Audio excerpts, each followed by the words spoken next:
वक्त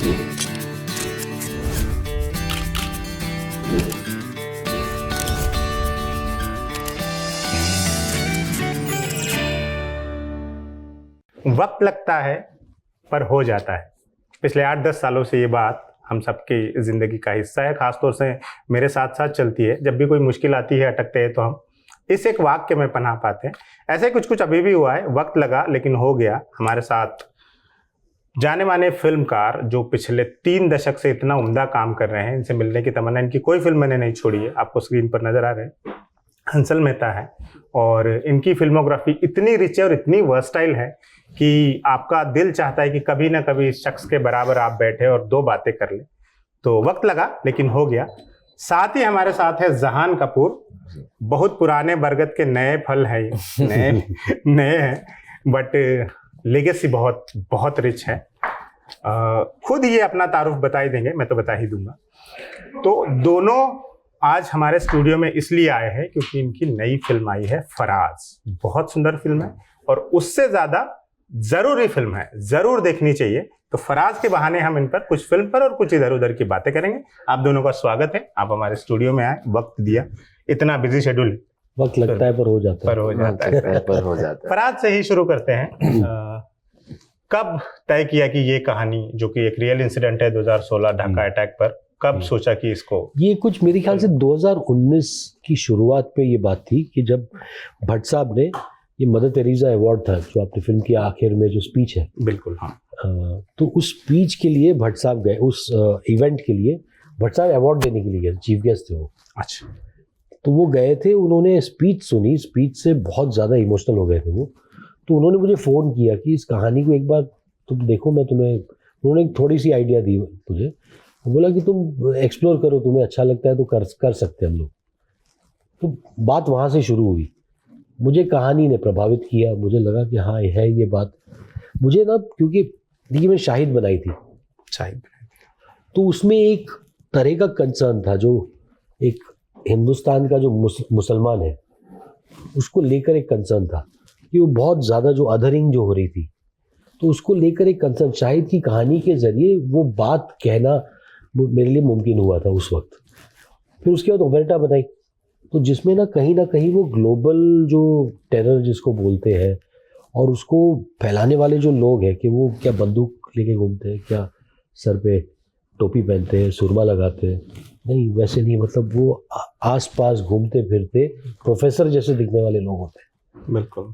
तो वो अगेन उसको एक्सप्लोर करना, कि वो वर्ल्ड पॉलिटिक्स के पॉइंट ऑफ व्यू से एक्सप्लोर किया था। तो मैं एक कहानी ढूंढ रहा था जिसमें मैं नौजवानों का इस जिहाद में शामिल होना और वायलेंस को अपनाना मज़हब को ज़रिया बनाते हुए, तो इस चीज़ को एक्सप्लोर करना चाहता। तो एक तरीके से इस कहानी के ज़रिए वो ट्रिलॉजी मेरी कंप्लीट हो गई, शाहिद, ओमेर्टा और फराज। तो लेकिन उस वक्त जहन में ये बात नहीं थी, मुझे कहानी अच्छी लगी थी, मुझे लगा कि इमोशनल फिल्म बन सकती है। तो शुरुआत उसी से हुई।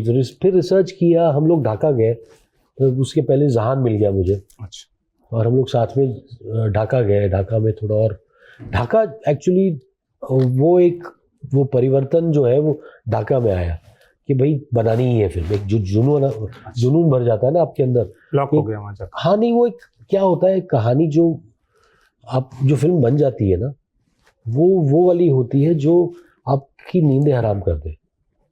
आप सो नहीं पाते हो, आप उसके बारे में सोचते रहते हो, आपको थोड़ा सा रेस्टलेस कर देती है, परेशान कर देती है। तो ये एक ऐसी कहानी थी जो बार बार ना घूम फिर के आ रही थी कि नहीं ये बनाना है मुझे। तो लेकिन हाँ, सफ़र काफ़ी लंबा रहा, लेकिन अब सफ़र देखिए, मतलब रिसर्च के लिए क्या क्या किया, मतलब लोगों से मिले ऑफ कोर्स हम लोग। हाँ, हम लोग ढाका गए। ढाका में एक मतलब वो कैफ़े देखा, कैफ़े सील था, तो हमने सामने से देखा, उसकी फ़ोटोग्राफ्स लिए।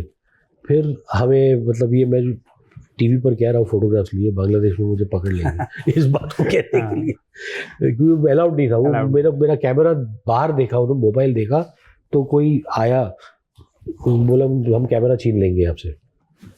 फिर हम वहाँ, किसी ने कहा कि एक सर्वाइवर है यहाँ, तो फिर सर्वाइवर की फैमिली सब मिले।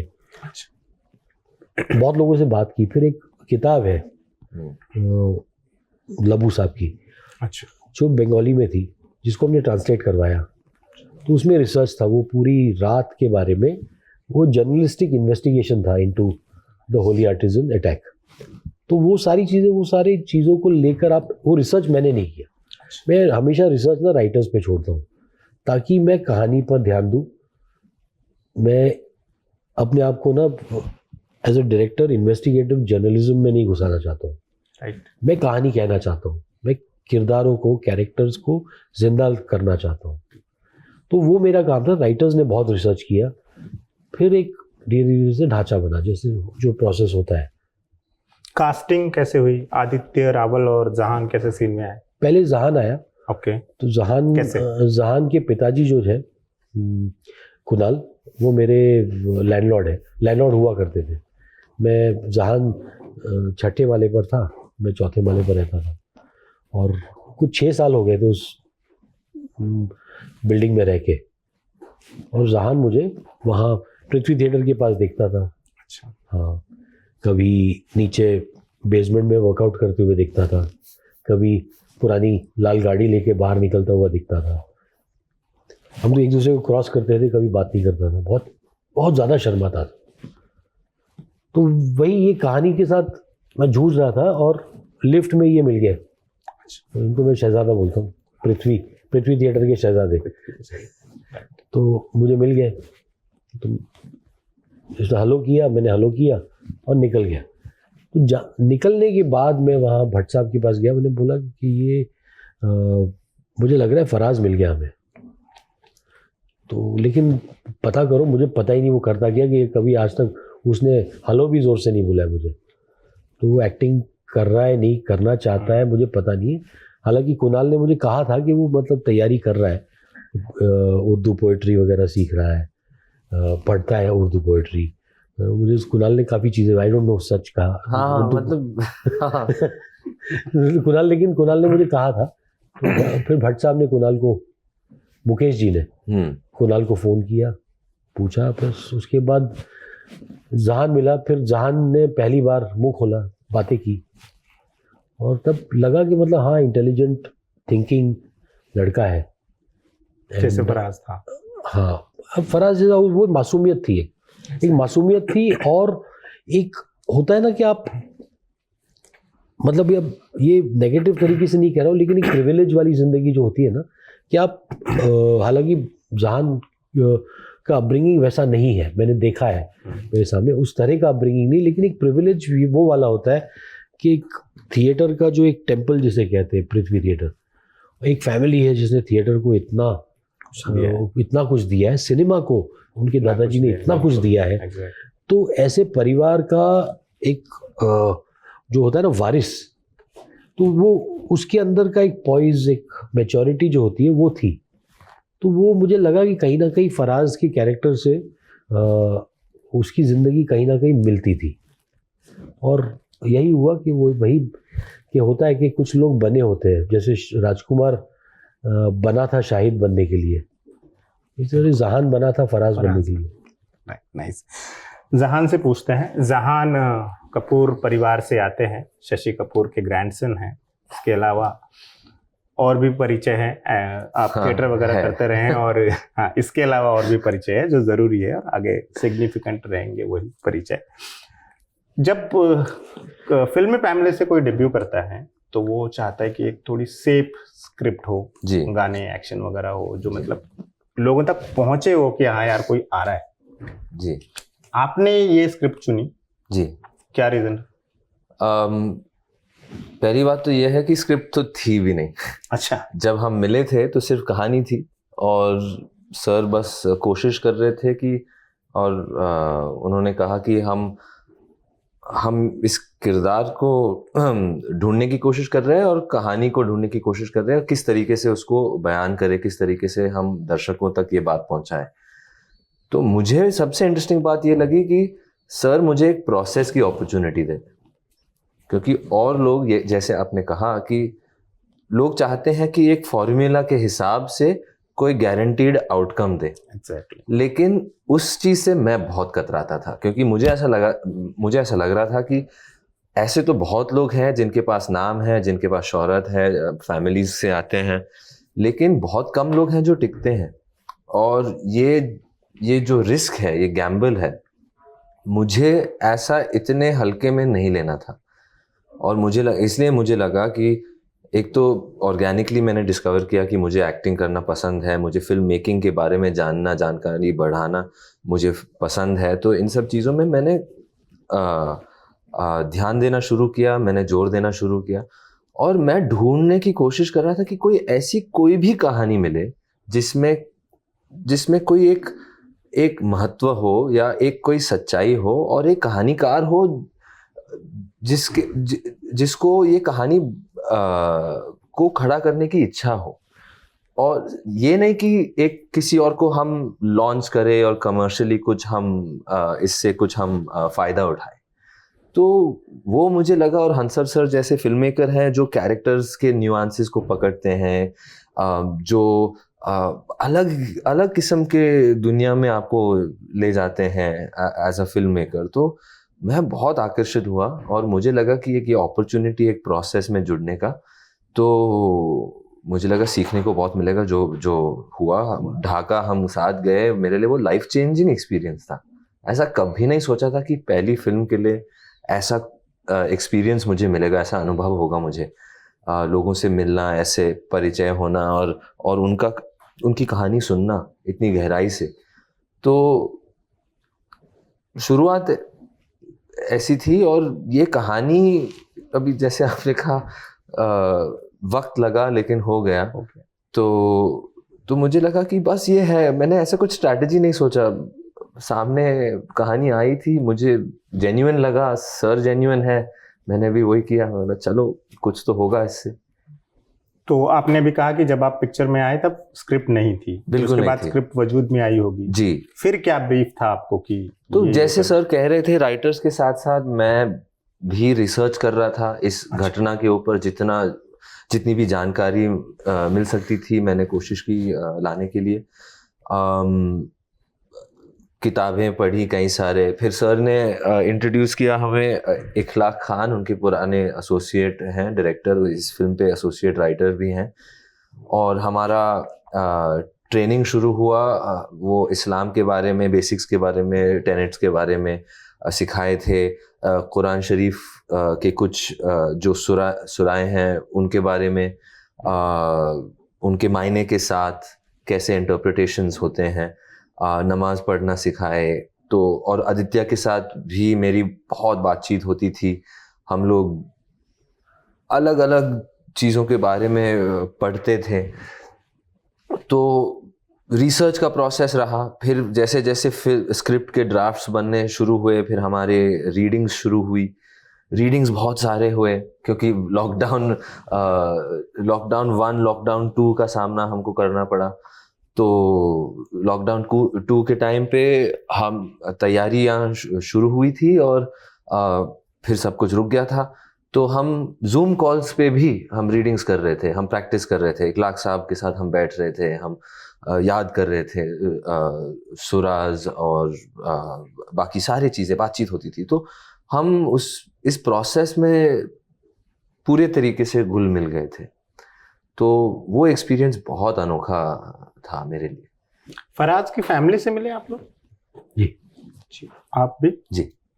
तो जब साथ में क्या इंटरेक्शंस कैसे रहे? वो मतलब क्या है, फैमिली बहुत प्राइवेट है। ओके। तो वो उन्होंने हमें कहा था कि भाई हमें हमने मतलब बड़ी मुश्किल से उनको मिले थे। उन्होंने कहा था कि भाई हमारे इंटरेक्शन के बारे में आप पब्लिकली प्लीज डिस्कस करें। तो मैं मतलब वो उनकी इस इच्छा को हमेशा रिस्पेक्ट करूंगा। फिल्म देखी होगी उन्होंने? स्क्रीनिंग उनके लिए हुई है? नहीं, उनके लिए उन्होंने शायद जाके देखी है, लेकिन अच्छा। मैं उसके बारे में भी बात नहीं करना चाहूँगा क्योंकि मुझे मना किया गया है। नाइस। ठीक। सेट पर आते हैं क्योंकि बहुत सारे यंग लोग थे जी आपके साथ। आदित्य रावल परेश रावल के बेटे हैं, उन्होंने भी एक अहम किरदार निभाया है। कमाल काम आपने अभी बोला, हाँ, कमाल काम किया ऑफ कोर्स। तो आदित्य की चुनाव के बारे में आपको पता था? हाँ, मैं वो रह गया, आपने बस जहान हाँ कैसे जी। पिक्चर में आया जहान लिफ्ट बता हाँ, दिया। तो वो लिफ्ट में जहान मिला। हाँ, मेरे घर पे ना परेश भाई आए थे अच्छा, एक स्क्रिप्ट लेकर। तो उन्होंने स्क्रिप्ट मुझे, उन्होंने कुछ नरेशन, एक कहानी का नरेशन दिया और कहा कि मेरा बेटा है आदित्य, वो आपको आके पूरी नरेट करेगा। बोला अच्छा वो राइटर है? बोला हाँ राइटर है, एक्टर है, सब है। तो मैंने कहा उससे मतलब मुझसे मिलवा दो ना। तो मैंने मतलब उससे मिलना था मुझे स्क्रिप्ट के लिए। तो आदित्य मिलने आया और मुझे मतलब वो इतना पतला दुबला था, मुझे लगा कि ये लड़का एकदम, ये निब्रस जो है इसके लिए बहुत सही लग रहा है। मैंने उसको पूछा कि तुम करोगे? हमारी बातचीत हुई, फिर आदित्य आ गया। तो ये मतलब एक तरीके से इन दोनों को मतलब इनके पिताजी की वजह से हमने कास्ट किया। हाँ, पिता से आपके मधुर संबंध थे।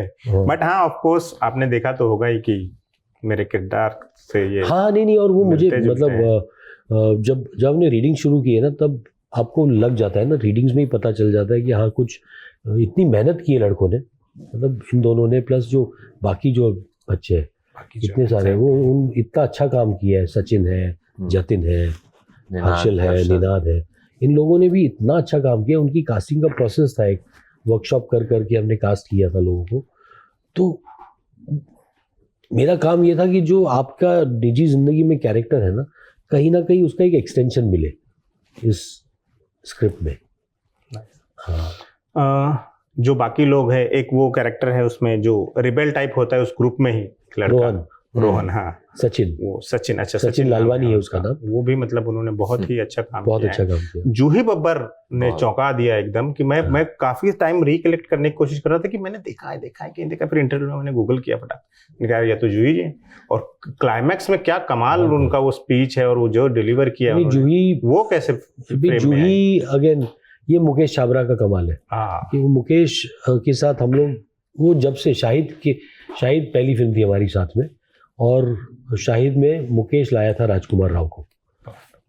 तो जब से, और अलीगढ़ में भी मनोज, हालांकि मेरा इतना पुराना दोस्त, दिल पे मत ले यार के पहले मतलब 95 से दोस्त है मेरा, लेकिन उसको अलीगढ़ में कास्ट मुकेश छाबरा ने किया। दोस्ती पर भी आएंगे, अभी अनुराग कश्यप भी कुछ बता के गए हैं, आएंगे उस पर भी। हाँ, तो लेकिन वो मनोज इतना पुराना दोस्त होके भी कास्ट उसको छाबरा ने किया कि भाई, क्योंकि प्रोफेसर सिराज में मनोज को देख नहीं पा रहा था। अच्छा। तो मुझे लग रहा था कि मनोज यंग है, तो मैं ना मतलब वो नाना पाटेकर उस जनरेशन से देख रहा था मैं उस कैरेक्टर में। और मुकेश ने मतलब बोला कि वो मतलब देखो ना, सोच बदल के देखो। तो वो मुकेश हमेशा उस चीज़ में पुश करता है। तो इसमें भी मतलब आपके दिमाग में कुछ स्टीरियोटाइप्स आते हैं कि भाई इनको मदर बनाते हैं, मदर का रोल है। तो आप देखते हो कि अच्छा कौन सी एक्ट्रेस है जो भी मदर का रोल करने को तैयार है। तो मुकेश ने पूरा घुमा दिया, बोला ये जूही बब्बर के साथ करो सर, बहुत अच्छी एक्टर है और वो मैं बात करता हूँ उनसे। तो बस वो मतलब मैजिक था। जूही ने जब से सेट पे वो आई काम करने, और आप मारोगे नहीं, जूही का पहला दिन शूटिंग का ये आखिरी स्पीच थी। तो उल्टा था वो, लोकेशन का ऐसा था, मतलब हमारी मजबूरी थी कि लोकेशन उसी दिन था और हमें फिल्म 23 दिन में बनी है, तो हमारा मतलब हमारी मजबूरी थी कि आज शूट करना ही पड़ेगा। तो मैं नॉर्मली नहीं करता हूँ, मैं सीक्वेंस में करता हूँ। ये तो जूही के साथ बेचारी के साथ उल्टा हुआ, उसका क्लाइमैक्स पहले शूट हुआ और वो क्लाइमैक्स के दिन ही मतलब वो है फोटोग्राफ्स कुछ जूही के पास। मतलब हम सब ऐसे, मैं राइटर्स जो है राघव और कश्यप सब मतलब उनको लिपट गए, सबको रुला दिया था। वो वाकई बहुत मजबूत सीन है और रुलाने वाला तो है। टेररिज्म, अभी आपने खुद ही बोला कि ट्रिलॉजी हो गई है आतंकवाद के थीम के इर्द गिर्द। ये सब्जेक्ट इतना अपील क्यों करता है आपको? आप बार बार लौटते हैं इस सब्जेक्ट की तरफ। मुझे अपील से ज़्यादा मुझे मतलब परेशान करता है ये कि लोग मज़हब के नाम पे, कि मैं जब मज़हब की, जो मेरा मज़हब है जिसको मैं प्रैक्टिस करता हूँ, तो मुझे कभी मतलब मज़हब का वायलेंस से संबंध मैंने कभी देखा ही नहीं। मुझे समझ में नहीं आता है कि क्या इन दोनों का क्या रिश्ता है, ये कैसे रिश्ता बना देते हैं मज़हब का वायलेंस के साथ, और क्यों बनाते हैं। तो वो उस एंग्स्ट को मतलब मैं बार बार देखने की कोशिश करता हूँ। तो ये मुझे इसमें दो चीज़ थी, एक तो टेररिज्म का मुझे वायलेंस को एक्सप्लोर करना था, रिलीजन एंड वायलेंस, एंड दूसरा मुझे एक्सप्लोर करना था यूथ कि यंग, इतने यंग है कि ये सारे लोग ना अगर बंदूक नहीं होती हाथ में तो वो कैफे में आके सब साथ में दंगा करते हो। वो गिटार वाला आदमी गिटार वहाँ बजा रहा होता, कोई वहाँ कॉफ़ी पी रहा है, कोई वहाँ सैंडविच खा रहा है, और सब टेबल पे ज़ोर ज़ोर से आवाज़ आती होती इन बच्चों की। तो ये बच्चे सडनली हाथ में एक बंदूक लेके आ गए, और उनकी क्या आइडियोलॉजी होगी। तो मुझे किसी ने कहा कि भाई उन दोनों जब क्लैश ऑफ आइडियोलॉजी होती है तो उनको बहुत बात, मैंने बोला मौलाना थोड़ी है दोनों, बच्चे हैं। बिल्कुल।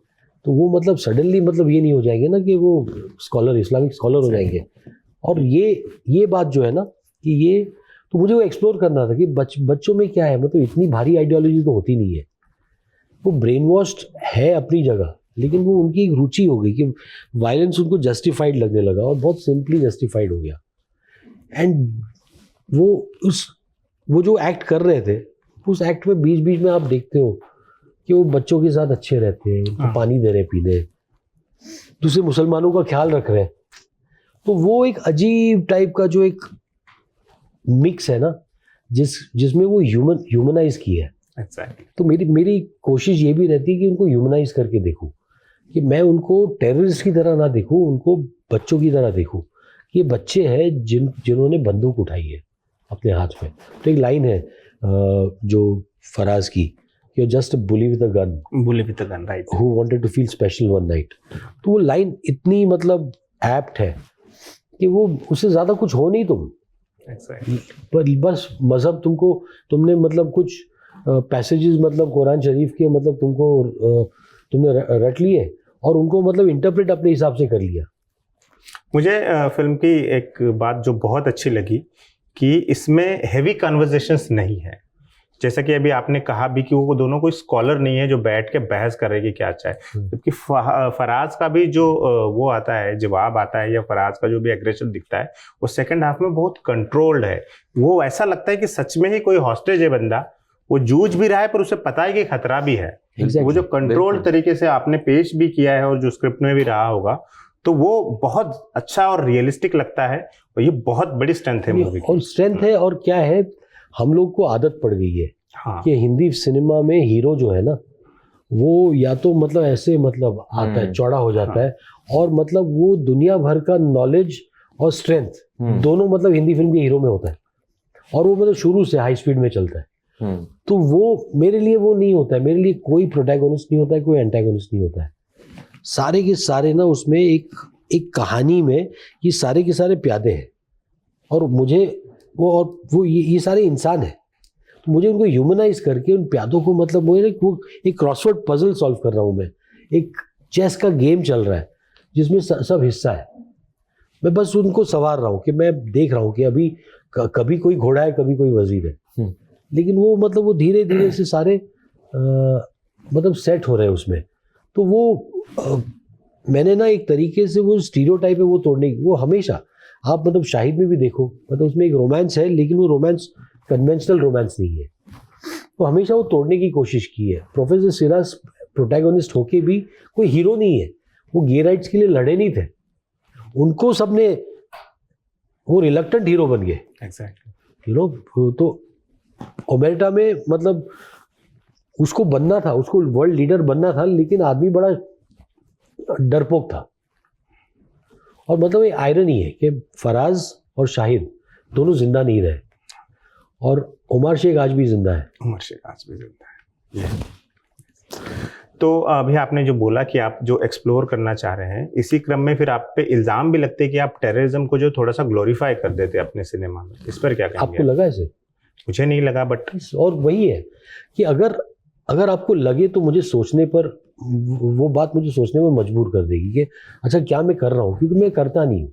देखिए, मैं फिल्म बनाता हूँ ना, तो मैं अपने कैरेक्टर्स को और अपनी कहानी को जज नहीं करता हूँ।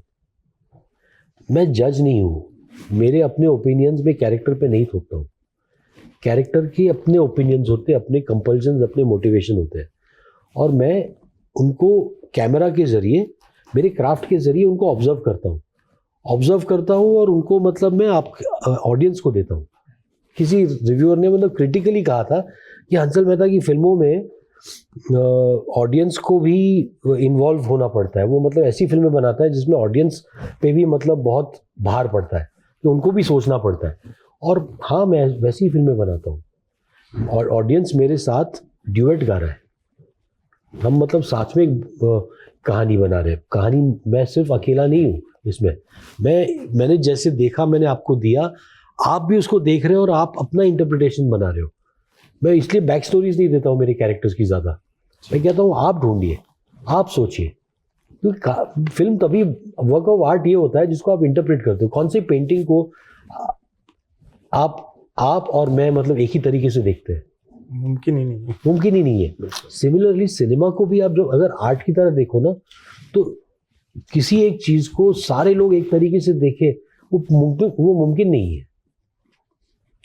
आपकी इस बात से मुझे वो कॉन्वर्जेशन याद आया। मैंने अपने जो साथी के साथ मूवी देखी थी, तो फर्स्ट हाफ में उसका यही कहना था कि यार इतनी डिटेलिंग में जा रहे हैं, बहुत डिस्टर्बिंग है ये, इनका यही तरीका है उनका, वो आपको आपके अपने साथ ले जा रहे हैं। आप देखिए सफ़र कि वो शहरी में सब बैठे हैं, बिल्कुल, और खाने पे डिबेट कर रही है, फिर उनका वो चीफ टाइप आता है, वो उनको थोड़ा सा ज्ञान पिलाता है। सेम जैसे जैसे कोई फुटबॉल टीम का कोच है, वो अपने लड़कों को डांट रहा है। वो इतना ह्यूमन है कि हमको पता चलता है कि जो मारने वाले थे वो किसी भी चीज से मोटिवेटेड हो, पर वो थे तो इसी दुनिया का हिस्सा, इसी दुनिया का हिस्सा, और वो बहुत अच्छे तरीके से एस्टैब्लिश होता है। वही आपने कहा कि जब ऑडियंस इन्वॉल्व हो जाती है। बहुत अच्छा मेटाफर है उसमें। जब वो सारे बच्चे ना गाड़ी में बैठ के निकलते, तो गाड़ी के पीछे एक छोटा सा साइन स्टिकर लगा हुआ है, उसमें लिखा है children on board. Children on board, right. तो वो मतलब एक तरीके से मतलब उन सारे लोगों के कैरेक्टर्स का डिस्क्रिप्शन है। तो आप आतंकवाद पर जो फिल्में बनाते हैं थीम लेके, वो इसलिए क्योंकि आप उनकी बैक स्टोरीज को एक्सप्लोर करना चाहते हैं, और आप मैं मतलब मैं मज़हब और वायलेंस का रिश्ता एक्सप्लोर करना चाहता हूँ। और मतलब वो सिर्फ इस्लाम नहीं, मतलब मैं ये बात एकदम साफ साफ कहना चाहता हूँ। मैं मतलब मेरे लिए ये इस्लाम को आप कोई भी दूसरा मज़हब बना दो, हर मज़हब को मिसयूज़ किया जाता है वायलेंस के लिए। मतलब हिंदूज़ भी मिसयूज़ करते हैं, मुसलमान भी मिसयूज़ करते हैं, क्रिश्चियंस भी मिसयूज़ करते हैं, और वो जो वायलेंस को ज़रिया बनाते हैं, मज़हब को वायलेंस का ज़रिया बनाते हैं, वो किसी मज़हब के नहीं है। एक राइटर हुए हैं हिंदी के, मंजूर एहतशाम नाम है जी। उनकी किताब है बशारत मंजिल, बहुत सुंदर है, भोपाल और दिल्ली के बैकड्रॉप पर। उसमें एक लाइन है जो मुझे हमेशा याद रहती है। वो कहते हैं कि मजहब के नाम पर जितनी कुरेजियां ह्यूमन हिस्ट्री में आज तक हुई है ना, वो बाकी किसी भी जंग में वॉर ने नहीं की है जितनी मजहब के नाम पे कत्लेआम जितना हुआ है। तो सही बात है, मजहब का मिसयूज अभी भी होता है, होता आया है। और मतलब हम इस बात से अगर भागे कि नहीं ऐसा अभी फिलहाल देश में ऐसा माहौल है कि हमें इसके बारे में बात नहीं करना चाहिए, अगर मैंने बात नहीं की तो वो जो मज़हब का गैर इस्तेमाल कर रहा है, आप ये सारा आर्ग्यूमेंट आपने उनको दे दिया, आप हार गए, आपने डिबेट से आप भाग गए, आप मुकर के चले गए, तो उसका फ़ायदा नहीं है। बिल्कुल। ये तो कई दशकों का अनुभव बोल रहा है जी। आप यंग हैं। नहीं, मेरे प्रोड्यूसर का नाम भी अनुभव है। नहीं, हाँ, उन तक भी आएंगे, उनके भी आपके किस्से हैं, वहां भी पहुंचेंगे जी। आप इस सब प्रोसेस को कैसे देख रहे थे, क्योंकि ये कई बार ये काफी हैवी हो जाता है। हम लोग करियर शुरू कर रहे हैं। जरूर बहुत हैवी है, कहानी हैवी है, उसमें वो तो जाहिर सी बात है।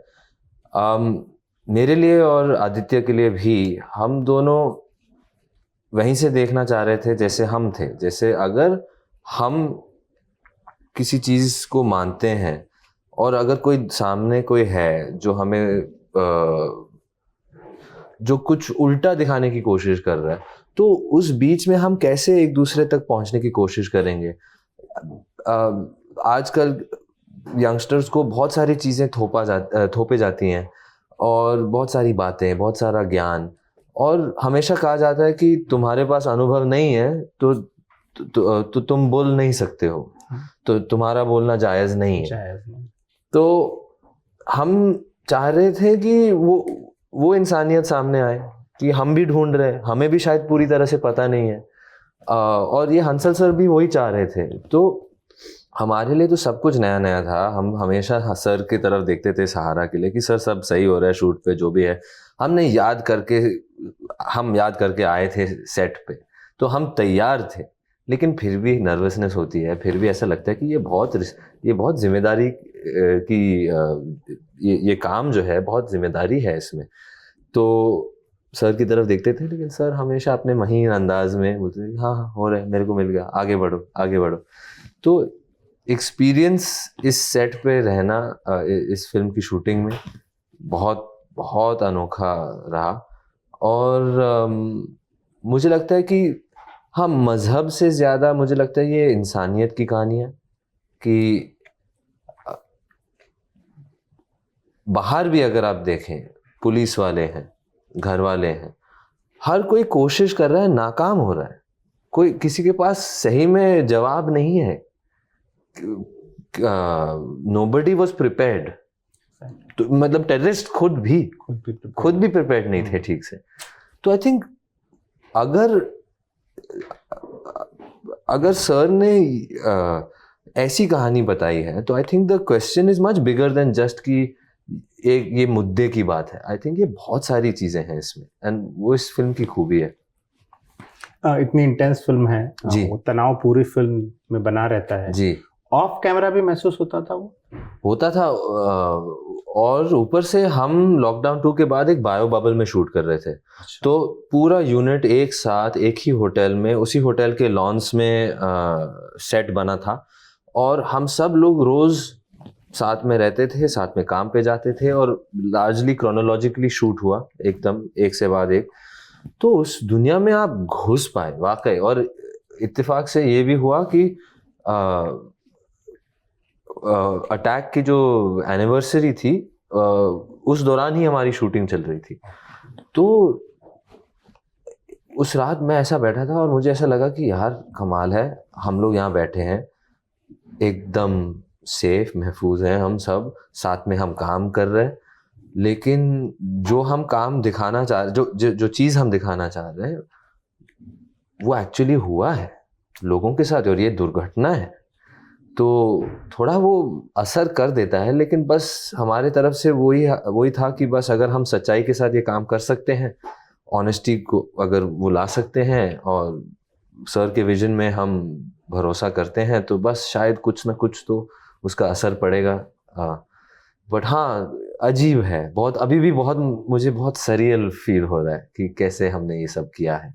कोई ऐसा सीन जो बहुत डिफिकल्ट लगा हो या जिसने इमोशनली निचोड़ लिया हो? बिल्कुल ऐसे कई सारे सीन्स बात मत करो 10 घंटे तक टाइप।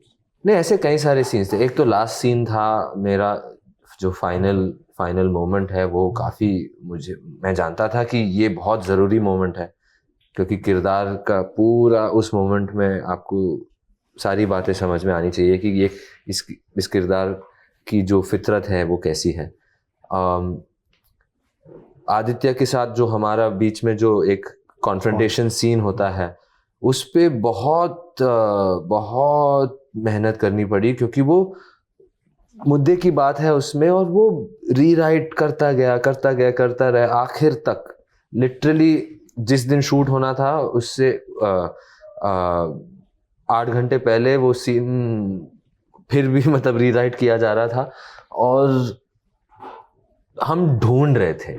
लेकिन मुझे लगता है कि सेट पे जैसे हमने वो सीन करना शुरू किया, काफ़ी सारी चीज़ें मिल गई उसमें। और क्योंकि आदित्य भी मेरी तरह, हम दोनों थिएटर से आए हैं, तो ऐसे 4-5 पेज का लंबा सीन करना हमारे लिए मतलब मुश्किल तो था, लेकिन हम डर नहीं रहे थे उससे। तो हमें लगा, हमें पता था कि चलो आप हैं मेरे साथ, तो हम इसमें हम वो सीन कर लेंगे। सीन बड़ा कठिन था, वो बहुत कठिन था, क्योंकि उसको अलग तरीके से लिखा गया था, कई बार बिल्कुल अलग अलग दिशाओं में लिखे गए थे।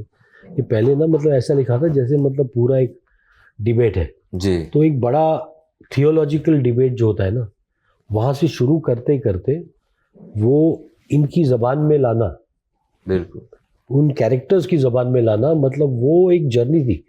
जिस दिन हमने शूटिंग शुरू की उसके 2-3 दिन बाद ही बातचीत हमारी शुरू हो गई थी कि यार इसको कैसे करें। तो रोज़ राइटर्स के, एक तो रात भर की शूट होती थी, तो दिन में जब उठते थे हम लोग तो राइटर्स और मैं बैठ जाते थे कि भाई इसको कैसे करें, जबान एक और पास, कि एक और पास। कुछ इसको ऐसे लिखो, इसमें ये डाल के देखो कि इनकी जबान थोड़ी ठीक करो, ये जबान बहुत ज़्यादा मतलब ये सडनली कैरेक्टर से अलग लग रहे हैं। हम्म, तो कैरेक्टर में भी रहना है, उनकी उम्र के हिसाब से उनको बोलना है, उसके बाद और उसमें मतलब जस्टिफिकेशन देना है यूजिंग रिलीजन। बिल्कुल ये चैलेंजेस थे लेकिन हो गया। बिल्कुल। उसमें ये भी था कि अभी इस जैसे आपने कहा कि इस सिचुएशन के अंदर आपने कैसे अचानक से डिबेट करना शुरू किया, तो वो भी ढूंढना, और मुझे लगता है कि वो मिल गया कहीं ना कहीं कि एक बंदा अपने दोस्त से अगर बात करने की कोशिश कर रहा है कि भाई तू समझ नहीं रहा है, नहीं मैं समझाता हूँ ना, नहीं तू नहीं समझ रहा है, मैं समझाता हूँ, मैं जानता हूँ, तो वो लाना था, वो एक रिश्ता पैदा करना था उस वो मोमेंट उसका में। मोटिवेशन भी कि सडनली इतने बड़े टेंस सिचुएशन में दोनों में डिबेट कैसे होगी, वही तो। हाँ। तो मोटिवेशन भी लाना था, थोड़ा लेकिन हो गया। हाँ, बहुत क्रू कठिन कई था। बार इमोशनल हुआ होगा, हाँ। क्योंकि बहुत ऐसे सीन्स है जो इमोशनल तब हुआ मैं जब उस पे शूटिंग हावी हो खत्म हो जाते गई। हैं। अच्छा, जब शूटिंग खत्म हुई तब सब Okay. इमोशनल हुए थे, क्योंकि वो 23 दिन में फिल्म हो गई थी कंप्लीट। 23 दिन 23 दिन में तो एकदम। हम लोग ने, और क्या था, हम लोग सब बबल में रह रहे थे ना, सब साथ में थे, एक साथ में, एक बहुत एकजुट होकर एकदम फैमिली यूनिट बन गया था हमारा। तो वो एक अजीब सा फीलिंग था जब सब घर जा रहे थे ना। तो हम हालांकि उसी शहर में थे जहाँ पर हमारे घर थे, लेकिन हम कई दिनों से घर नहीं गए थे। तो जब घर गए, मैं अपना एक्सपीरियंस बता रहा हूँ, मैं घर गया, मुझे अजीब सा लगने लगा कि अच्छा मैं यहाँ कहाँ हूँ, मैं अपने होटल के कमरे को मिस कर रहा था। तो वो था एक, क्योंकि एक तो लॉकडाउन इतना लंबा चला था, उसके बाद हम लोग काम करने निकले थे, और रोज एक भय होता था। तो हमारे वर्किंग स्टिल्स में भी ना सब मास्क पहने हुए हैं। तो एक भय होता था कि यार कोई छींक रहा है, किसी को कोल्ड कोई हो गया, बीमार ना हो कोई जाए। बीमार पड़ गया तो शूटिंग रुक जाएगी, कोविड हो गया तो बार बार कोविड टेस्ट हो रहे थे लोगों के। तो वो बहुत मतलब वो अपने आप में हम एक हॉस्टेज ड्रामा बना रहे थे उस वक्त में, जहाँ ये दुनिया पूरी हॉस्टेज थी। हॉस्टेज थे, राइट। सही। चलिए, अब आपकी थोड़ी पुरानी फिल्मों पे भी बात कर लिया जाए, क्योंकि वो अन्याय होगा हमारे दर्शकों के साथ कि अगर हम शाहिद, अलीगढ़ या सिटी लाइट्स पे बात ना करें। ऐसी फिल्में बनाने का साहस कहाँ से आता है? और साहस से ज़्यादा वो जो सेंसिटिविटी चाहिए होती है, जो संवेदनशीलता चाहिए होती है, वो कहाँ से आती है? क्या पॉइंट है आपका एनर्जी का? पता नहीं मुझे, वो मतलब मैं कहानी को इमोशनली, मैं मतलब पहले से ना फिल्में देखते हुए बहुत रोता था, इमोशनल हो जाता था। मतलब मैं 1983 में शायद मैं स्कूल में था, मुझे एक दोस्त खींच के ले गया ये सारांश देखने, भट्ट साहब की, और मुझे याद है उस फिल्म में रोने लगा मैं, मतलब मैं इमोशनल बहुत भावुक हो गया था। एंड वो धीरे धीरे से डिस्कवर किया कि मैं भावुक हो जाता हूँ जब इमोशनल सीन होता है। मतलब अवतार करके फिल्म थी, राजेश खन्ना और शबाना आजमी, बहुत मेलोड्रामा था, लेकिन मैं खूब रोया। दुनिया में कितना गम। बहुत रोया उसमें। तो एक था मेरे अंदर ना वो इमोशनल एक वो है, तो मैं इमोशनल हो जाता हूँ देख के। मतलब मेरी बीवी हंसती है कि तुम मतलब किस बात पे रो रहे हो, ये छोटा सा ऐसा सीन हुआ, मतलब सडनली आंसू टपक रहे हैं। तो वो एक मेरा एक ह्यूमन कनेक्शन बन जाता है कैरेक्टर्स के साथ, और शायद इसीलिए जो कहानियां मैंने चुनी है उसमें मेरा एक कनेक्शन है, और मतलब उन कैरेक्टर्स के साथ कनेक्शन है जो सिनेमा में आप ज़्यादातर दिखाते नहीं हो, क्योंकि वो हीरोइक हमारे कन्वेंशनल तरीके। शाहिद आज़मी हिंदी सिनेमा का हीरो नहीं है, फिर भी बहुत बड़ा हीरो है, और आम जिंदगी में भी जो उसने काम किया, वो उस काम के लिए कभी सेलिब्रेट नहीं किया जाएगा वो।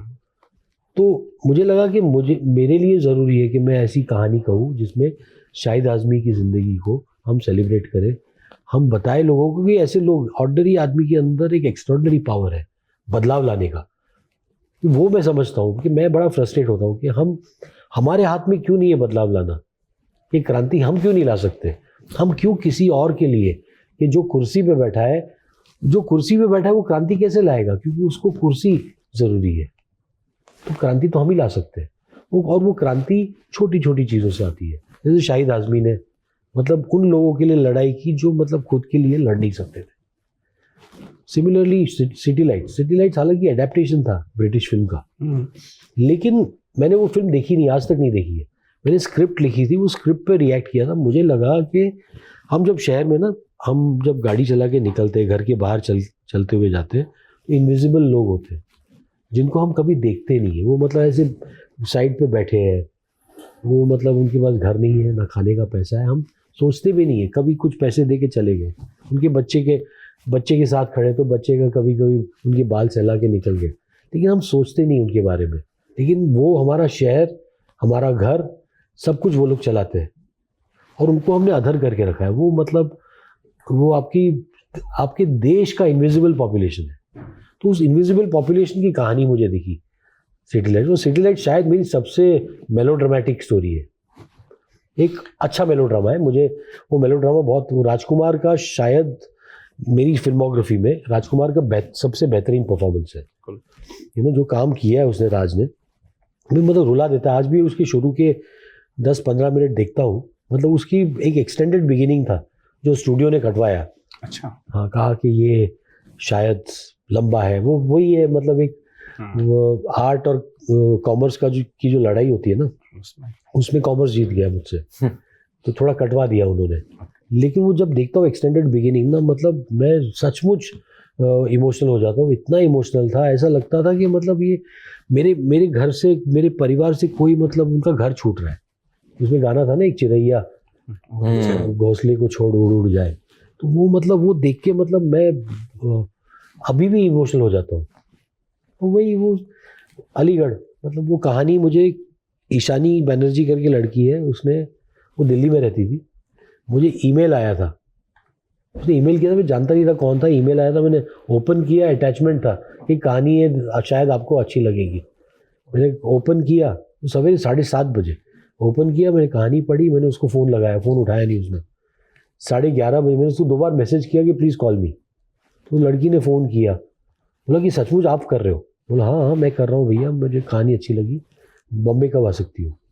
बॉम्बे आई, मैंने अपूर्व असरानी जो मेरे साथ एडिटर थे, तो अपू को बोला कि भाई तुम राइटर बनो, ये कहानी तुम्हारे लिए, तुम और ईशानी मिलके इसको लिखो। तो अपू ने मतलब राइटिंग की शुरुआत की। तो वो कहानी मतलब वो प्रोफेसर सिराज, मुझे उसमें होमोसेक्सुअलिटी पे फिल्म नहीं दिखी, मुझे लोनलीनेस पे दिखी, कि वो अकेलापन, एक उम्र के बाद ना आदमी जब अकेला पड़ जाता है, जब उसे अपना, और हम समाज मतलब लोगों के चॉइसेस को जब जज करते हैं, तो हम उस आदमी की ज़िंदगी पे, निजी ज़िंदगी पे, उस पर क्या असर होता है? वो अकेला हो जाता है, ही बिकम्स लोनली। तो वो एक, it was a study of loneliness. उस फिल्म में मतलब डायलॉग कम है, मनोज बोलता है तभी बहुत कम बोलता है। उस पर आऊँगा मैं। हाँ, लता मंगेशकर का गाना सुनता है, अकेला बैठ के विस्की, खुद के साथ रहता है। आपने उसको जीने नहीं दिया, वो अपनी ज़िंदगी जीना चाहता है, जिसे प्यार करना चाहे करे। तो ये एक्सप्लोरेशन था बस। मैं ये सारी चीज़, ऐसे कैरेक्टर्स को मैं एक्सप्लोर करता रहता हूँ। दिल पे मतलियार से ये प्रयास मेरा जारी है। दिल पे मतलियार में भी सिटी लाइट्स का जो कैरेक्टर था, रामसरन पांडे था दिल पे मतलियार में, और दीपक सिंह जो था सिटी लाइट्स का, वो दोनों मतलब दूर के रिश्तेदारी है। आपने देखी है सारी फिल्म? जी जी। दिल पे मतलियार नहीं देखी? दिल पे मतलियार नहीं, बट दिल पे मतलियार सिटी लाइट्स क्या है, मतलब वो अजीब, मतलब वो नेगेटिव, फिल्म का नेगेटिव ही नहीं मिल रहा है।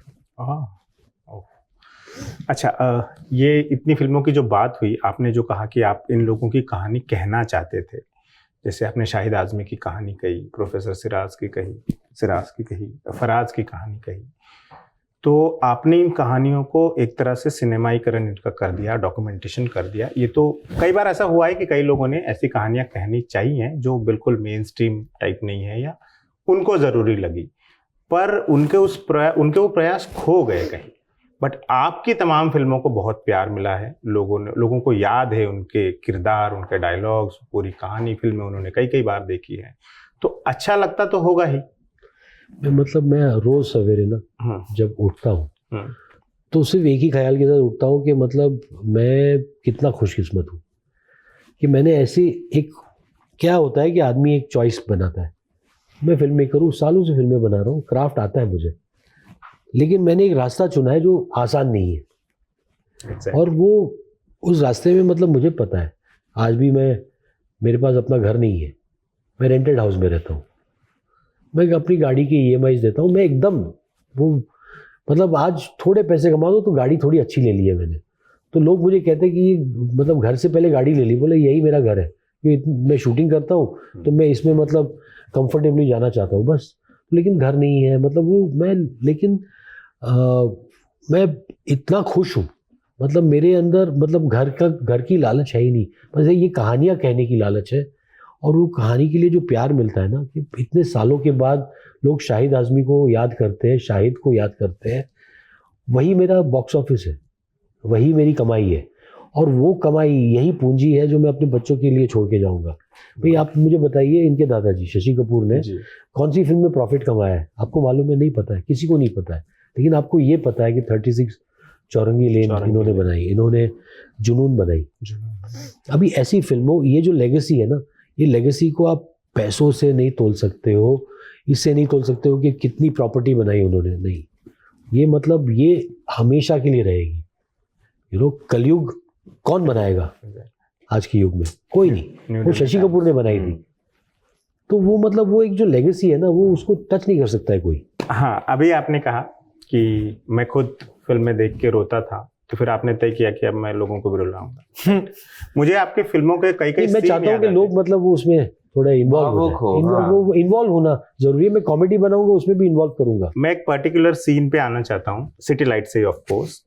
एक सीन है जहाँ पत्र लेखा शाहिद को, शाहिद नहीं, दीपक मिक्स हो गया है सब, राजकुमार राव के किरदार को 500 रुपए देती है। और वो पूछता है आए कहाँ से। अब इसका जवाब दोनों को पता है। उसके बाद कोई डायलॉग नहीं है, दोनों दो कोने में बैठे रोने लग गए हैं, रोंगटे खड़े हो गए, और गाना शुरू हो जाता है कि जो मिले सब उसको बांट लेंगे। वो थोड़ा गाना थोड़ा लिटरल था। हाँ, आज मैं जब देखता हूँ ना कि जरूरत नहीं था। हाँ, वहाँ अगर कुछ भी नहीं होता तो भी जनता उतना ही होती। देखिए वो यही है, फिल्म मेकिंग ना एक इवॉल्विंग प्रोसेस, आप आदमी सीखता रहता है। तो मैं जब वो सीन देखता हूँ, मैं बोलता हूँ यार ये गाने के बिना कितना अच्छा लगता, गाने के बिना और इमोशन, कि मैंने उसमें आपको फोर्स किया कि आप मतलब अब देखो रो मतलब जो मिले उसमें काट लेंगे हम, थोड़ी खुशियाँ थोड़े आंसू बांट लेंगे हम। वो लिरिक्स बहुत सुंदर है बिल्कुल। वो अपने आप में मतलब लिरिक्स, वो गाना बहुत खूबसूरत है। लेकिन मतलब वहाँ पर ना थोड़ा सा वो है कि मतलब मैं आपको परोसे जा रहा हूँ इमोशन। तो वो जिस फराज में आप देखो, फराज में मैंने पूरा उल्टा किया है। हाँ, कि वो मैं इमोशन परोस नहीं रहा हूँ, बिल्कुल मैं आपको फीड नहीं कर रहा। तो ये मतलब लर्निंग है, हर फिल्म के साथ आप थोड़े बेहतर होते हो। आप अलीगढ़ में भी देखो, वो मतलब बहुत मिनिमलिस्ट है। सिटी लाइट्स का मतलब अपना एक वो था, कमर्शियली शायद सिटी लाइट्स मेरी सबसे चलने वाली फिल्म थी उस वक्त। हाँ, काफ़ी मतलब ठीक ठाक पैसे कमाए। उसका गाना जो है, कि जो गाना मतलब था परोस रहा था जो, लेकिन वो गाना मतलब इतना बड़ा हिट था मुस्कुराने की वजह। हालांकि उसमें बेहतर गाने थे, सोने दो, ख्वाब बोने दो, मतलब वो गाना इससे कहीं बेहतर था। बिल्कुल। और राग पूरे धनुषी पर बेस्ड था। फेवरेट है वो। हाँ, मेरा भी फेवरेट है, लेकिन वो म्यूजिक कंपनी ने प्रमोट ही नहीं किया, बोला नहीं ये बहुत राग वाला है, वो हिंदुस्तानी राग है, मतलब जैसे गाली हुई वही कॉमर्स वर्सेस आर्ट। नहीं, वो मतलब वो है इग्नोरेंस वर्सेस, हाँ, इग्नोरेंस वर्सेस आर्ट। जैसे अभी आपने कहा कि आपको लगा कि बाद में कि गाना नहीं होना चाहिए था, तो एक और सीन मुझे याद आता है जिसको अभी आपने हल्के से जिक्र भी किया था, अलीगढ़ का सीन, जो आपकी नज़रों ने समझा बजरा और प्रोफेसर सिराज साथ साथ गुनगुना रहे हैं। वो पूरा एक 2-3 मिनट का पूरा सीन है, 3.5 मिनट। हाँ, देखिए आपको याद है क्योंकि वो इतना इम्पैक्टफुल सीन है, हम लोगों के साथ भी रहा वो। और फिर एक हल्की सी उनके आंख से बूंद टपकती है और वो अपना चप्पल पहन के पैर हिला रहे हैं, कुछ नहीं हो रहा है उस सीन में, पर उससे ज्यादा पावरफुल सीन बहुत कम देखने को मिलता है। वो मतलब शायद मेरी फिल्म मेकिंग करियर में शायद सबसे पावरफुल सीन है वो। और वो मैंने नहीं किया है वो। मैं हमेशा मानता हूँ कि जो अच्छा काम है ना, जो लोगों के दिल तक पहुँचता है, वो काम मैं नहीं करता हूँ, वो कोई और पावर है जो मुझे करवाती है। वो जो बुरा काम है वो मुझसे होता है, क्योंकि वो मैं सोच समझ के कैलकुलेशन करके करता हूँ, तब बुरा होता है। तो वो कैलकुलेशन वाला काम मतलब आपने देखा है, मतलब इन 12 साल की जर्नी में कुछ कैलकुलेटेड काम भी था, और उसमें वो आपको दिख जाता है। बिल्कुल। और वो बुरा भी लगता है। जैसे ये क्या हो रही थी वो उस वक्त वो कैलकुलेशन था, और वो कैलकुलेशन वाला काम दिखता है कि अच्छा वो लोगों को मतलब जबरदस्ती सेक्स बेच रहा था ये। पर वो उस टाइम फिल्म बहुत कमाल लगती थी, क्योंकि वैसा कुछ उस वक्त तो बन ही नहीं रहा था। नहीं कमाल नहीं थी, बिल्कुल नहीं थी। आप देखिए मतलब मैं तो वो फिल्म देख नहीं पाता हूँ। नहीं, मुझे बहुत पसंद थी, हम लेकिन वो- दोस्तों को बहुत उसमें पसंद थी, जितने लोग थे ना, हाँ। जितने एक्टर्स थे वो सब दोस्त थे। और सोचिए आप मतलब फराज में ये क्या हो रहा है, ऐसे आमिर अली अच्छा, लड़की का बाप बना है। ये नहीं कनेक्ट जो कर पाया सुधीर सेन था जो मैं। कैरेक्टर है हाँ हाँ, आमिर अली है, वो ये क्या हो रहा है में था उसमें, मतलब नौजवान था, लड़कियों के मुझे पीछे भाग रहा जाके था। देखना पड़ेगा। वाह, ग्रेट। आपके दादा की बात हुई जहान शशि कपूर साहब की, उन्होंने मतलब ऐसी कमाल फिल्में दी है। जुनून कलयुग का आपने जिक्र किया, न्यू दिल्ली टाइम्स, जो जी। हम पत्रकारों को बताया जाता है कि ये फिल्म जरूर देखे, इस तरह की फिल्में दी है जो टेक्स्ट बुक की तरह है। आप उनका काम कैसे देखते हैं, कैसे सेलिब्रेट करते हैं? न्यू दिल्ली टाइम ने प्रोड्यूस नहीं की थी शायद। नहीं, नहीं, प्रोड्यूस पर उसमें एक्ट किया था एक्ट किया था, उन्होंने। मतलब वो इतनी कमाल मतलब हाँ। पाथ ब्रेकिंग थी। पाथ ब्रेकिंग कमाल फिल्म है। मैं देखता हूँ as a source of inspiration. मतलब ये उन्होंने अपनी ज़िंदगी जैसे जीत है शुरू से ही। एक्चुअली अगर आप देखें तो शुरू में वो थिएटर कर रहे थे, उनका मन था थिएटर करना, उनको अच्छा लगता था, और वो जुड़ गए थे शेक्सपियरियाना के साथ, जो मेरी दादी जी की कंपनी थी, उनके पेरेंट्स की कंपनी, थिएटर कंपनी। उनके साथ शेक्सपियर, बर्नार्ड शॉ, ये सारी चीज़ें करने को मिले, और शायद उसी वजह से उनका एक्सपोजर चेंज हुआ, और उनके चॉइसेस में वो फ़र्क दिखता है। तो वैरायटी दिखती है actually। वो वैरायटी दिखती है। तो क्या है कि फिर शुरू में मर्चेंट आइवरीज के फिल्म में, मतलब 60s में जब फूल के लिए जैसी फिल्म कर रहे हैं, जो एक कमर्शियल लव स्टोरी है, म्यूजिकल है एकदम। 63 में 64 में हाउस होल्डर भी आई थी, उसके बाद शेक्सपियर वाला भी। तो साथ में हर किस्म की फिल्में में काम करना, ये भी मेरे लिए इंस्पायरिंग है, और मेरी इच्छा भी है कि मैं भी ऐसे अलग अलग। तो मेरे लिए ये ज़रूरी नहीं है कि एक फ़िल्म छोटी है या बड़ी है या कैसी है। हर कहानी की एक ऑडियंस होती है, दर्शक होते हैं। तो वो एक इंस्पिरेशन है मेरे लिए, और मुझे बहुत अच्छा लगता है वो दीवार में और सिलसिला में, कमर्शियल सिनेमा में भी उतने ही दम के साथ, और फिर न्यू दिल्ली टाइम्स, मुहाफिज, ऐसी सारी फिल्में। वो तो कमाल। मुहाफिज सोचो, मतलब नूर साहब जो उन्होंने बिल्कुल प्ले किया है, वाह। तो दोनों ज़रूरी है। ऐसा नहीं है कि ये बेटर है, हाँ ठीक है, अलग है, थोड़ी और गहराई है शायद, बट एंटरटेनमेंट भी ज़रूरी है, मनोरंजन बहुत ज़रूरी, बेहद ज़रूरी है, प्यार बांटना वैसे बहुत ज़रूरी है। तो मुझे वो बहुत अच्छा लगता है कि कैसे दोनों कर पाए, बैलेंस किया। और फिर जैसे वो फिल्मों में अपने पैसे लगाए, थिएटर बनाए, तो हाँ, ये एक दिल से काम करने वाले थे। अजूबा भी बनाई, जो उस वक्त रिस्की प्रोजेक्ट था। अजूबा तो पूरा ब्लॉकबस्टर फ्लॉप था बिल्कुल। पर मैं उसको इस तरह से देखता हूँ कि उन्होंने चाहा कि कुछ नया लाऊं मैं, चाहे वो वीएफएक्स की तरह उसे देख रहे हो, बिल्कुल, उनमें वो था कि मैं कुछ तो नया दूंगा यार, रेगुलर नहीं करता रहूं। बिल्कुल एम्बिशन बहुत है उसमें, लेकिन बहुत बेकार पिक्चर है। बहुत बेकार। अगर आप देखें, अगर ये पसंद आ सकती है कि जब आप बच्चे हो। मुझे बहुत अच्छा लगता था, मैं जब छोटा था, मैं देखा, बोला यार ये क्या दादाजी आप, मैं पागल हो गया था। वो खुद भी बोलते थे कि यार ये तो बहुत बुरी पिक्चर है। लेकिन और देखो, अभी स्थिति ऐसी है कि अजूबा की जो रिन्यूअल्स हैं, फिल्म राइट्स की रिन्यूअल्स हैं, वो तो सबसे ज़्यादा है। और ये जुनून 36 और विजेता, कलयुग जैसी फिल्मों के लिए बायर्स ही नहीं है। बहुत दुख की बात है वो जी, ये बायर्स नहीं है। बिल्कुल है, ये दुख की बात है ही। हम लोग अभी भी लगता है, न्यू दिल्ली टाइम्स भी कहाँ है, आप कहाँ देख सकते हैं, खो गई। आपको बहुत जतन करके देखनी पड़ती है वो। वही तो, अब तो पता नहीं, मैंने तो 8-10 साल पहले देखी थी, ऑफ कोर्स, पर वही लीगल वेज से नहीं। कमाल की फिल्म, काट देने इसको। हाँ, तो बट सही में जी, बट क्या फिल्म है वो, राइट। मतलब आप ऐसे परिवार से आते हैं कि जहाँ बुजुर्गों ने इतने मतलब सशक्त फुटप्रिंट्स छाप रखे हैं, फिर आपके कजिन सब इतना अच्छा काम करते हैं, कुछ प्रेशर महसूस होता है? जैसे मैंने कहा, मैं मानता हूँ कि ये एक इंस्पिरेशन है मेरे लिए। प्रेशर हो सकता है, लेकिन और मेरी खुशकिस्मती ये भी है कि जब मैं पैदा हुआ दादाजी रिटायर हो गए थे तब, तो मेरे इर्द गिर्द ऐसा वो फिल्मी दुनिया का प्रेशर मैंने देखा नहीं। वो रिटायर थे तो वो घर पे मेरे दादाजी थे, पापा मेरे एड फिल्म मेकर थे, मम्मी फोटोग्राफर हैं। तो हाँ, माहौल बड़ा कल्चरल था। तो उससे क्या था, उससे मेरा ये फ़ायदा हुआ कि मम्मी पापा जोर देते थे कि जाओ, ढूंढो, सीखो, अपने आप को अलग अलग एक्सपीरियंसेस दो, अनुभव करो। तो उससे, और बिना लोड लेके कि नहीं नहीं मैं कोई हूँ, मैं किस घर से हूँ, ऐसा बिल्कुल नहीं। मतलब डांट पड़ती थी मुझे कि जो भी करना है करो, बिंदास, चॉइस तुम्हारा है, लेकिन खुद अपने कदमों पे खड़ा होके। तो उससे फ़ायदा ये हुआ कि मैं खुद ढूंढ पाया ऐसी अपॉर्चुनिटी या तैयारियां कर पाया, मैंने की क्राफ्ट पे लेके।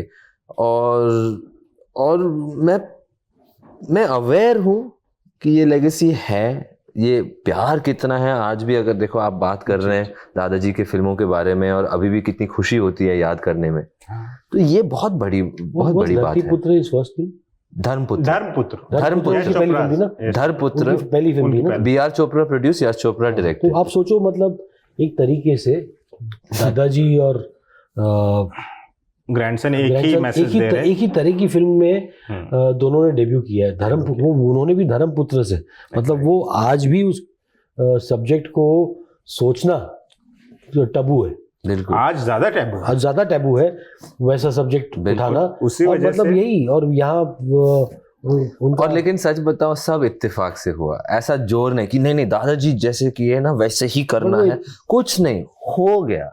जैसे मैंने नाटक भी किया इससे पहले, पिताजी प्लीज नाम से एक नाटक किया मैंने, मकरंद देशपांडे निर्देशक थे और स्वानंद किरकिरे उसमें एक्टिंग भी कर रहे हैं, किए थे। और मेरा पहला प्ले का सबसे पहला शो तो अगेन इत्तेफाक से पृथ्वी थिएटर में ही हुआ, लेकिन तीसरा शो वो तो ठीक है, मैक्सर पृथ्वी थिएटर में अक्सर शोज करते हैं, लेकिन पहली बार उनके ग्रुप के साथ वो ओपेरा हाउस में शोज रखे। और रॉयल ओपेरा हाउस वो जगह थी जहां पृथ्वीराज कपूर अपनी थिएटर कंपनी के नाम से, उनके पास ऑफिस हुआ करता था वहाँ पे। तो Prithvi theatres at royal opera house, Mumbai Tardeo 01 में उनके ऐसे लेटर्स मैंने देखे।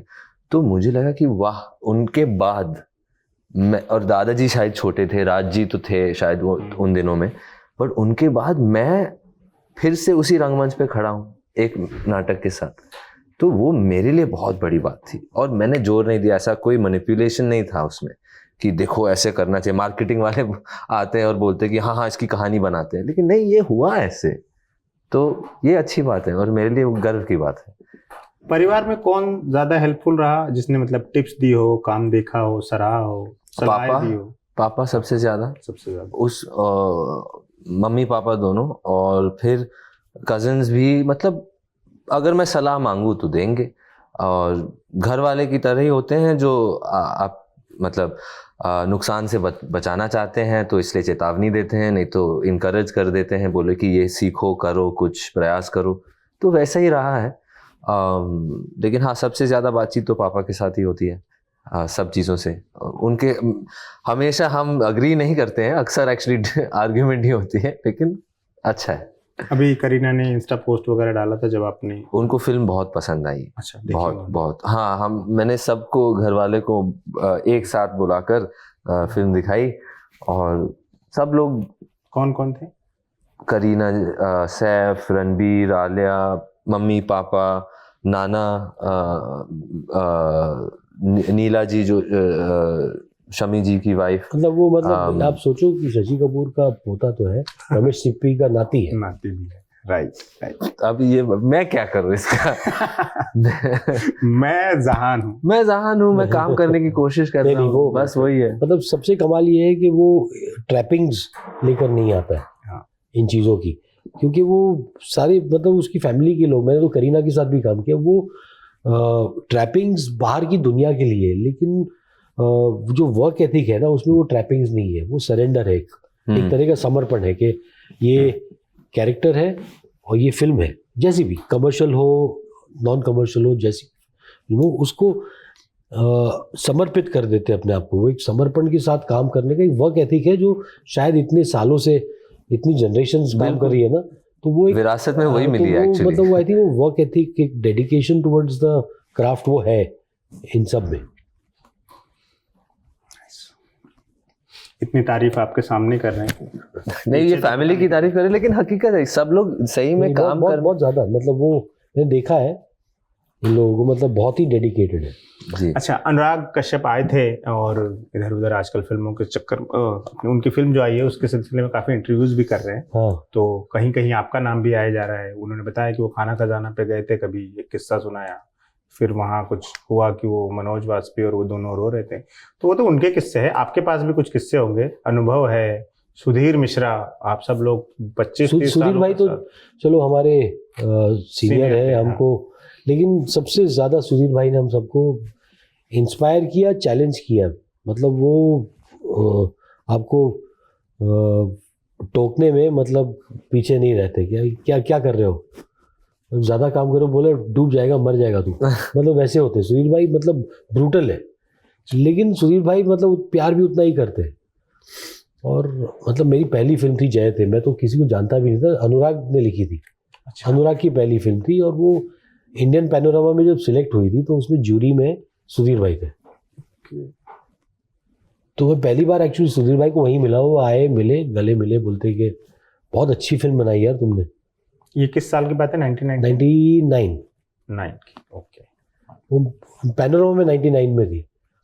तो हाँ, किस्से मतलब वो इन्होंने बताई ही होंगे आपको। ये मनोज वाला किस्सा है। खाना खजाना की शूटिंग से हम लौटकर जयते की एडिटिंग पे आ रहे थे, मेरी पहली फिल्म की अच्छा। एडिट को। मतलब ये पूरा किस्सा जो है जो अनुराग ने बताया, थोड़ा सा उसकी ज्योग्राफी थोड़ी हिली हुई है। आप वो जैसे दुरुस्त कर वो गुलजार साहब के घर के बाहर था, अच्छा। बॉस्कियाना जो उनका घर है उसके बाहर हुआ था ये पूरा, कि वो उनका आपस में मनोज की आंसरिंग मशीन पे जो मनोज ने रिकॉर्डेड मैसेज था उसका अनुराग ने मजाक, कुछ मिमिक्री की थी, मजाक उड़ाया। और वो कुछ ऐसा टाइम था, हम लोग इतना स्ट्रगल कर रहे थे ज़िंदगी में। वो लोग खास, मतलब सारे दोस्तों में सबसे कम स्ट्रगल मैं कर रहा था क्योंकि मैं बम्बई का था। अच्छा। तो मेरे माँ बाप का घर था, सर पे छत था, माँ बाप की गाड़ी थी, तो मुझे इतना स्ट्रेस नहीं था उन चीज़ों का। ये तो मतलब एकदम हर चीज़ के लिए, सर्वाइवल के लिए इनका स्ट्रेस था कि अगले महीने का रेंट कहाँ से जाएगा। तो वो उनका अपना तो मेरा सबसे पहला मित्र इस इंडस्ट्री में मनोज को, अनुराग को, इस सारे लोगों को किसके थ्रू मिला? अनुभव को, इन सबको मिला विशाल भारद्वाज के थ्रू। हाँ, तो विशाल भारद्वाज ने गाना बनाया था टप टप टोपी टोपी, जो जिसका एडेप्टेशन रंगून में था। तो गुलजार साहब ने लिखा था उसमें, मतलब कोई वो जिबरिश जो होता है ना, नॉनसेंस राइम, टप टप टोपी टोपी टोप में जो डूबे, फर फर फरमाइशी देखे अजूबे। तो उस पर मैंने कुछ एडिट किया था, मोन्टाज, एलिस इन वंडरलैंड का मैंने मोन्टाज एडिट किया था। उसमें विशाल और मेरा कुछ झगड़ा हो गया था। विशाल को जो जिन्होंने वो कमीशन किया था काम उससे, उन्होंने पैसे नहीं भेजे थे विशाल को, और मुझे भेज दिया था कि वो विशाल से वो तुम गाना ट्रांसफ़र करके लेके आओ और एडिट कर लेना। तो मैं गया विशाल के पास, जब मैं जानता नहीं था उसको, मुझे किसी ने बोला उधर विशाल भारद्वाज मिलेगा स्टूडियो में, वहाँ। तो मैं इतना बड़ा रिकॉर्डर लेके उसके स्टूडियो गया था ट्रांसफ़र करने के लिए, और गया, उसने बोला मैं नहीं करूँगा ट्रांसफ़र, कि मुझे पैसे नहीं मिले। मैंने बोला मुझे क्या पता यार, मेरा कोई, मैं टैक्सी में आया हूँ, इतना बड़ा रिकॉर्डर लेके, बहुत पैसे खर्च हुए हैं। बोला मैं नहीं दूंगा। तो वो बहुत झगड़ा हुआ। मैं उस वक्त मोबाइल फ़ोन भी नहीं था, हम सब बैठे हैं। तो बोला मैं भी नहीं लूँगा, यहाँ से टैक्सी लेके आया हूँ।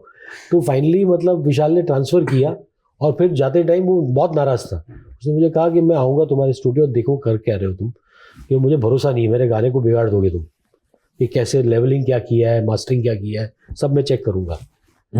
तो मैं चेक करूँगा। मुझे बड़ा मतलब लगा कि तुम बताना एडिट जब ख़त्म होता है तभी। तो मैंने फ़ोन ही नहीं किया विशाल को।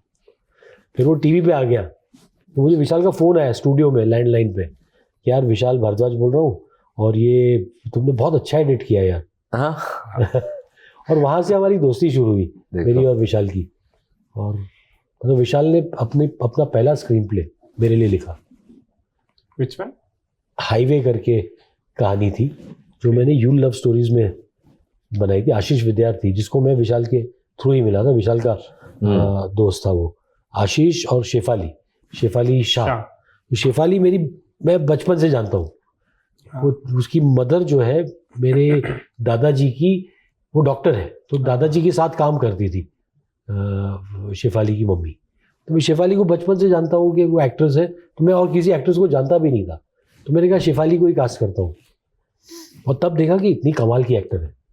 तो वो आशीष शेफाली अर्ली डेज थे उन दोनों के, 94 में हमने बनाया था ये हाईवे, और उसकी वजह से मतलब आज मैं तो, और वो कहानी विशाल ने दी थी और विशाल से दोस्ती हुई थी मेरी, तो विशाल ने उससे पहले कहानी में मेरे लिए गाना रिकॉर्ड किया था, और वो हमारी कहानी अपने आप में किताब है। तो लेकिन एक गाना रिकॉर्ड किया था जो दोबारा उसने रिलीज किया था, पल के खोलो देखो जरा, डॉक्टर बशीर बदर का लिखा हुआ। तो उस गाने के लिए हम डॉक्टर बशीर बदर को भोपाल से लाए थे लिखने के लिए, और ट्रेन की जर्नी में ही लिख लिया था गाना। पहुंचे, बोला कि अब क्या करें, तो हमने मुशायरा रखा कि डॉक्टर साहब आ गए तो अभी मुशायरा रखते। तो ये मतलब ऐसी दोस्ती थी वो, मतलब वो दिन कमाल थे। तो हम विशाल ने, तो अगली कहानी जब बनानी तो मैंने विशाल को कहा, यार मेरे पास कहानी नहीं है, ये जीटीवी बोल रहा है और एक कहानी बनाओ। तो उसने बोला मेरी कुछ दोस्त है, उनकी कहानियाँ मैं ढूंढता हूँ, दिल्ली में उसके दोस्त है।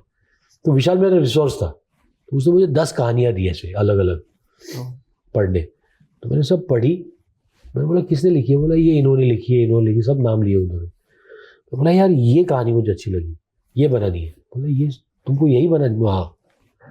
बोला ये मैंने लिखी है एक्चुअली। तो फिर मैंने और विशाल ने बैठ के मतलब उसको कुछ स्क्रीन प्ले के फॉर्म में, हम गुलजार साहब के पास गए थे, उन्होंने हमको गाइड किया कि स्क्रीन प्ले ऐसे लिखा जाता है। स्क्रीन प्ले लिखना भी नहीं आता था, तो विशाल लेके गया गुलजार साहब के पास। मुझे डायरेक्ट करना नहीं आता था, उसको लिखना नहीं आता था। लेकिन आज दोनों देखो हम मतलब वो उसका पहला कदम था towards becoming a writer. Composer तो था ही, उसने वो माचिस उसके बाद शुरू होने वाला था। और मेरी पहली फिल्म विशाल ने मुझे दिलवाई, माचिस के जो प्रोड्यूसर थे। तो बहुत सारी चीज़ें मेरी ज़िंदगी में जो हुई है वो विशाल की वजह से हुई है। जैसे अनुराग को मिलना, अनुभव के साथ अलग अनुभव है। अच्छा। हाँ, वो दिल पे मत ले यार में एक गाना है पागल, पागल हूँ, इसमें जो पीयूष मिश्रा ने लिखा था। वो पीयूष का पहला बॉलीवुड सॉन्ग है एक्चुअली, ये 2000 में लिखा था उसने।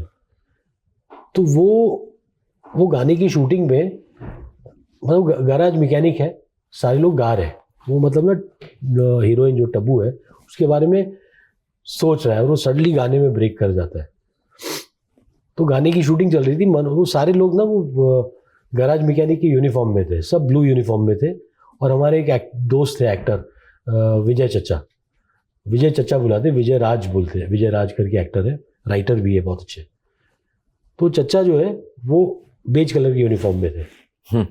तो अनुभव आए, कुछ मनोज से मीटिंग थी, वो आए, अरे मुझे नहीं पता, अनुभव को देखा मैंने दूर से, वो हाई किया, गले मिला, वो गया मनोज के पास बैठा। कुछ समय बाद देखा ये मनोज जो है साइड पे बड़ा सल्क कर रहा है, नाराज सा बैठा है। तो मैंने एक एसएसपी को बोला कि ये नाराज क्यों थी, इतना क्यों सड़ रहा है ये कि जब भी उसको बोलो शॉट के लिए जाओ तो वो सड़ रहा है, क्या चक्कर क्या है? बोला पता नहीं, नाराज है, उसको कॉस्ट्यूम नहीं अच्छा लग रहा है। बोला कॉस्ट्यूम तो यही है उसका, क्या उसकी कैरेक्टर का कॉस्ट्यूम है, तो अभी कॉस्ट्यूम कैसे चेंज होगा? तो मैं गया मनोज के, मनोज क्या है यार? बोला नहीं बहुत गलत है, वेरी बैड, तुमने सोचा नहीं मेरे बारे में। बोला क्या हुआ? तो अनुभव ने क्या किया था, वहाँ आया और उसने मतलब देखा कि मनोज हीरो कौन है फिल्म का? अनुभव ने ये सवाल किया मनोज को। तो उसने बोला मैं, तो उसने बोला नहीं लगता तो नहीं है तुम, ये जो कॉस्ट्यूम है मतलब तुम, मुझे लगा चच्चा हीरो है। इस बात से वो नाराज हो गया, मुझे कॉस्ट्यूम बदलना पड़ा मनोज का। और एक अंतरे के बाद मैंने बोला ये अंतरा खत्म कर दे, सेकंड अंतरा जो है नए कॉस्ट्यूम में करेंगे, वो ड्रीम सीक्वेंस में जाएंगे। ड्रीम सीक्वेंस में हमने ड्रीम सीक्वेंस बनाया। हाँ एक्चुअली उसमें तो मनोज वाजपेयी सपने बहुत देखते हैं। हाँ, तो उसमें मतलब वो गोविंदा टाइप का एक ड्रीम सीक्वेंस बनाया था, येलो कलर का जैकेट बनाया था उसको। रातों रात जैकेट लेके आए थे हम। जितना मुखर आप इंटरव्यू में हैं, अक्सर सोशल मीडिया पर भी रहते हैं, तो हाँ ऑफ कोर्स, तो यूजुअल ट्रोलिंग के अलावा कुछ ऐसा हुआ जो आपको लगा कि यार ये खामखा का गले पड़ गया है मामला, या ये खामियाजा मुझे भुगतना पड़ रहा है जो कि नहीं करना चाहिए? सोशल मीडिया ना वो टॉयलेट पेपर जैसा है, आज है कल नहीं है, वो मतलब फ्लश हो जाता है। तो मैं याद भी नहीं रखता हूँ, ना ही उसको सीरियसली लेता हूँ। कई बार बुरा लगता है कि मतलब लोग कि जिन लोगों को मैं बहुत रिस्पेक्ट करता हूँ, बहुत ज़्यादा जिनका आदर करता हूँ, वो मतलब मैं इस फोरम पे बोलना चाहता हूँ कि मतलब वो कमाल हर खान जैसे बेहुदा इंसान को फॉलो करते हैं और उसको ट्रेड का पंडित मानते हैं, उसको क्रिटिक मानते हैं। तो वो मुझे दुख होता है कि ये ऐसी बात हुई कि मतलब हम पुलिस में हैं और मतलब हम दोस्ती दाऊद से कर रहे हैं। फराज से शुरू किया था, फराज पे ही खत्म करेंगे। रिएक्शंस कैसे आ रहे हैं? ऑब्वियसली पॉजिटिव आ रहे होंगे, पर कुछ स्पेशल आप मेंशन करना चाहें? आप दोनों, आप खास तौर से। नहीं, बस मुझे लगता है कि उम्मीद से ज्यादा ही लोग प्रेज कर रहे हैं और मैं एक रिएक्शन का बताऊंगा, वो बताएगा नहीं आपको। अच्छा, आप उसके पिताजी जो है ना, मतलब बहुत खड़ूस है। वो मतलब ज्यादा रिएक्ट नहीं करते किसी भी चीज पे, अच्छा बुरा कुछ बोलते नहीं है। नहीं, बुरा तो खूब बोलेंगे, बुरा ही अच्छा, मतलब खुल के बोलते हैं, लेकिन अच्छा बोलने में उनको थोड़ा मतलब वो होता है, उनको मतलब तकलीफ होती है उनको, मतलब ना बहुत वो दवाई खानी पड़ती है अच्छा बोल दिया तो वैसा है उसके फादर का प्रॉब्लम। तो फराज खत्म होने के बाद मतलब उनका पूरा जो फैमिली शो था तो हम दूर से देख रहे थे, तो वो बाकी सब तो बहुत इमोशनल हो गए। कपूर खानदान है, बड़े इमोशनल, खुल के सब ऐसे गले मिल रहे थे, रो रहे थे, सबका हो रहा है। फिर मतलब मैंने देखा कोने से कि कुणाल ने इसको ऐसा लिपट लिया और छोड़ ही नहीं रहा। तो वो मेरे ख्याल से मतलब जहान का सबसे बड़ा अवार्ड है कि वो मतलब पहली बार उन्होंने मतलब एक गर्व के साथ ना अपने बच्चे को ऐसे गले लगाया। नहीं, मुझे लगता है वाकई रिश्ता बदल चुका है इस पिक्चर के बाद। इतनी इम्पैक्टफुल फिल्म रही है आपके लिए?